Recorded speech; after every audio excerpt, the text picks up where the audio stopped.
Yo, what's up, everyone? My name is Andrew Warren, and as always, if you do enjoy these daily portfolio update videos where I just simply talk about the market, the moves that I'm making, what I'm expecting in the future, and things along those lines, then please make sure to smash that like button. Make sure to drop a like on the video. It really does help me out, and it helps these videos get recommended to other people as well. But jumping right into it, we definitely had an interesting day today, especially towards the end right here. But throughout the day, we pretty much had a huge amount of volatility. And in today's video, I'll be explaining also why we had like this little bit of a crash towards the end of the day where everything went from going pretty solid green until a deep red negative percentage. And as you can see from VOO today as well, this is usually what I use as a comparison to like the general stock market trend, such as how you have like NASDAQ, but this basically tracks the top 508 companies in the S&P 500, aka the general stock market. You can kind of look at this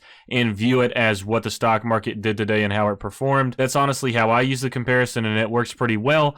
But this is basically what happened in the market today, kind of similar to the portfolio. Started out in the pre-market and then entered the normal hours with a little bit of volatility, bumped up above the line, volatility over the line here and there, and then towards the end of the day we got a little bit of a rally, and then it spiked down almost immediately. I know that even on some other stocks it spiked down even more than this, and then of course more volatility, and then spikes down tremendously once again, and we maintain sort of like a baseline in after hours. And if you compare that to our portfolio right here, you can see it's a little bit more drastic in our portfolio. I'd say that's from stocks like Microsoft and VOO that may have taken a harder hit. Yeah, look at that huge spike down, especially with Microsoft here too. Spikes back up within like immediately and then spikes right back down. And that is one thing. I did have a reaction recorded of when the market was actually doing this. I may insert it into this commentary right now. And I do get questions a lot about my portfolio. Some of these, oh my gosh, what the heck just happened to my portfolio?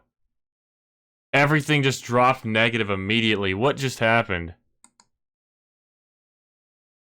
Uh-oh, dude, we gotta check out CNBC. This is live time. I have no idea. Something must have just happened. Everything went to zero. Alright, so anyways, guys, I was about to just record a completely different video, but I feel like this is a video I got to get out pretty much immediately on the channel because as of right now, you can see the stock market is pretty much crashing. It seems like it feels like panic is setting in even more and more. This is the weirdest thing, and sorry that this video isn't like professional or anything. It's just almost me reacting to what I'm seeing right now because this was like such a weird drop. I don't know what caused it all of the sudden.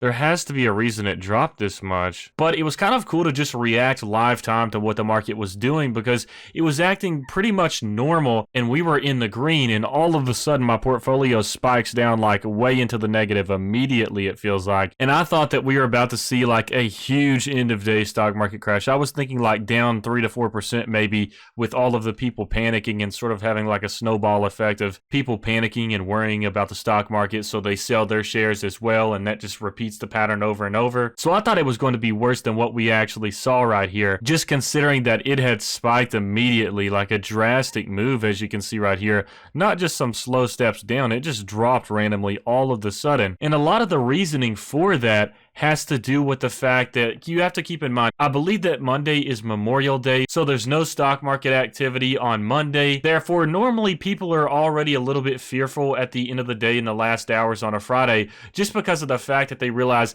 they have to hold those stocks over the weekend. And these are people with a low risk tolerance, the ones that usually sell a lot out of panic based off of news. But in basic terms, a lot of people are just simply scared to hold over the weekend because so much news could come out over the weekend that could negatively affect the stock. Even if it's looking fantastic on Friday, it's untelling what could happen in the weekend that would play a role in influencing the direction that the stock goes. And then especially if Friday is green, then obviously people want to cash out and not have to worry about this risk, which is exactly what we saw at about 2:50 p.m., about an hour away from when the normal market hours ended. And then of course towards that 4 p.m. mark, that's when it pretty much steadies out. And a lot of this drop can just be attributed to a lot of the panic about people not not wanting to hold over the weekend, and especially hold one more day than a usual weekend, counting this extra Monday. So that's holding it 3 days technically instead of the normal 2. So that's why some of the people probably sold off. For one thing, the market was looking fantastic at this 2:50 p.m. marker. The market was actually looking overvalued, and I still think a lot of the things in the market are overvalued, but it was just super strange to see it happen so drastically and so fast just within that last hour right there.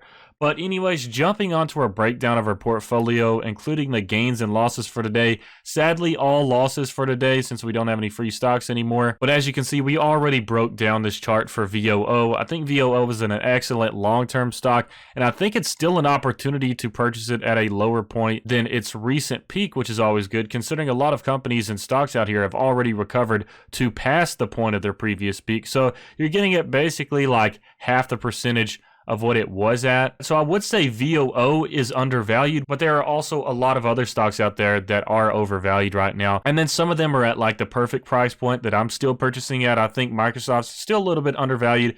Tesla is a little bit overvalued, or I would say it might even meet the fair value. So that's why I'm purchasing Tesla as well. But then I think VOO, if I were to like play it safe and not focus just on a small measly 10% every year, which is still pretty good and still pretty consistent, but lately I've been focusing more on growth stocks. But if I were to want to purchase this, then I still feel like it's a fair deal right now, especially with it not recovering to that previous point. But anyways, as you can see from today's return, we are minus 1.21%, which is about minus $383. In total, we are down 7.78%, or $2,644. So we are still down a significant amount with VOO, and that's another thing. When the stock market crash does occur, VOO seems to take a larger hit than some of the other stocks out here that I own. And as you can see with Microsoft today, we are down 0.57%, which is minus $118. And we pretty much stayed above the market the whole time until that 2:55 p.m. marker when it went down and we got even more volatility. And in total, we are plus 13.14% for Microsoft, which is a profit of $2,412.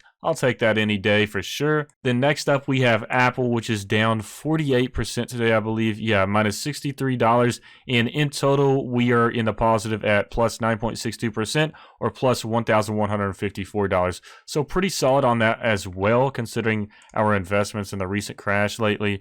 And then finally, we have Tesla. Absolutely love this one. Even though it's not performing super well for me right now, I do realize that I'm buying at high prices. But it's one of those that I think will make up for that in the long term, just considering how much they have planned. And you all know how I feel about the stock if you've seen my videos and the stocks that I'm purchasing recently in my explanations. But for today's return, we are down 0.43%, or at minus $45, which I did take advantage of that sale. And I bought some Tesla stock. As you can see, I have 13 shares now, which is pretty solid for me. And then in total, we are at minus 0.22%, or minus $22.79. So not too bad at all. We are pretty much breaking even on Tesla right now, just down a measly 23 bucks. But I do think this one will perform well for me in the future. Oh, and by the way, I was just about finished up on editing this video, and I forgot to mention a few other factors. I know that we talked about a lot of the panic selling and being afraid to hold over the weekend was some part of the cause for the crash at the end of the day, but I also think that we saw this action and these moves in the market because at the same time I checked CNBC and I checked on Twitter, and I noticed that in the trending feed there was a lot of negative things about the Rona situation, stating that it could remain an imminent threat for a long amount of time. So there's sort of that effect as well from the news and the media, and I have to admit that there is a lot of media out there that like to take advantage of a bad situation or a tragedy. There has always been that statement of never let a good tragedy go to waste, and I definitely don't like that viewpoint.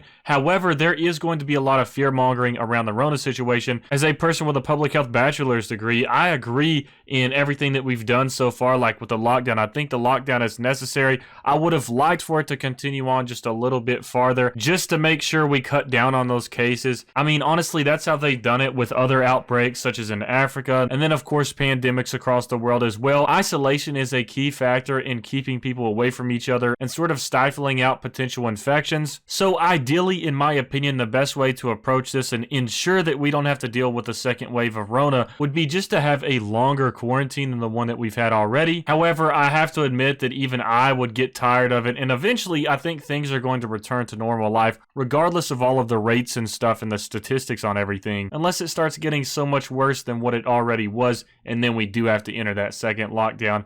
But regardless, the media is fear-mongering a little bit, and I think that there does need to be some fear around this Rona situation for sure, but I feel like the media takes advantage of that more for the clicks and more for the money rather than they do in being realistic on what is happening currently. So that is to take into consideration, especially on a Friday where you have an extra day, a Monday, 3 days to let whatever news comes out or happens or releases, just like we saw with Warren Buffett in the Goldman Sachs play. On Saturday, it was announced that he removed the majority of his stake in Goldman Sachs. So that's an example of like some negative news that can come out over the weekend that can negatively affect a stock. So of course, with the negative Rona situation news and obviously just that impending 3 days that you have to wait and hope that nothing goes bad or nothing gets released negative in the news, then that and then sort of the whole negative news situation about the future, both of those sort of played hand in hand to have this negative market effect to where we kind of had like a crash at the end of the day. But anyways, I just wanted to share my thoughts and opinions about the market with you all. I hope you do enjoy these types of videos, and please make sure to smash that like button if you do. And if you would also like to begin investing and are simply just curious about how to use Robinhood or other platforms like Webull,